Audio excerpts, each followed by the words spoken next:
Tout le gratin du sport automobile assistait ce soir à un gala à la gare Windsor. Il y a aussi plusieurs événements qui ont lieu rue Crescent. Oui, Simon, des événements là, qui marquent donc le début des activités entourant le Grand Prix de Montréal. Ce sont des dizaines de milliers d'amateurs, des touristes également venus d'un peu partout à travers le monde qui se sont déplacés au centre-ville de Montréal pour cette traditionnelle festivité finalement sur la rue Crescent. D'ailleurs, les activités qui se poursuivaient jusqu'en toute fin de soirée aux alentours de 11 heures.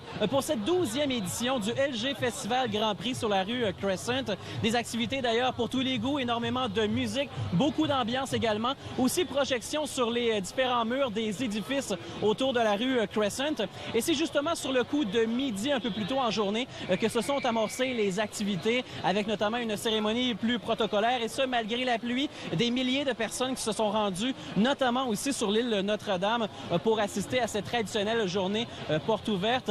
Et bien entendu, les amateurs qui ont eu l'occasion d'apercevoir quelques bolides, également quelques membres de l'écurie, de différentes écuries qui préparaient les voitures pour les premiers essais libres de vendredi.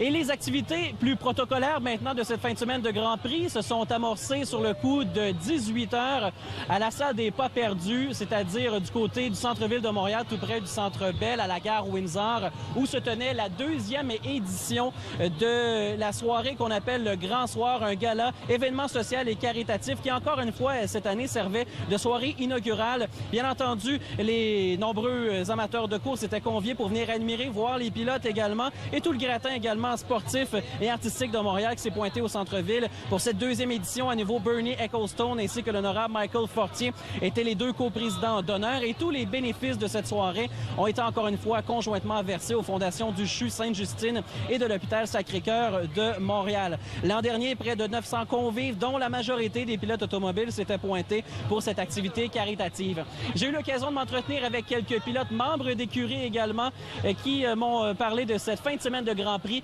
qui est fort importante aux yeux des amateurs de course, mais également des membres d'organisation et des écuries de la Formule 1.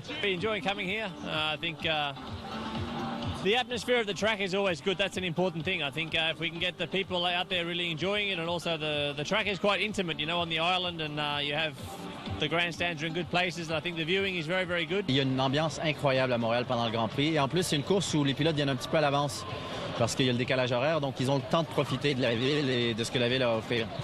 Et pour les amateurs qui étaient encore inquiets concernant l'avenir du Grand Prix du Canada à Montréal, il y a le grand argentier de la Formule 1, Bernie Ecclestone, qui a été très rassurant sur le dossier. What does Montreal have to do to keep the race here in Montreal for lots of years? No, the difficulty is going to be getting rid of us, so we'll be here forever.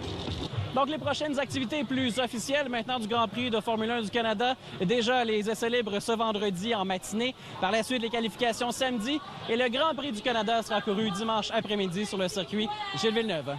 Louis-Simon Lapointe, TVA Nouvelles.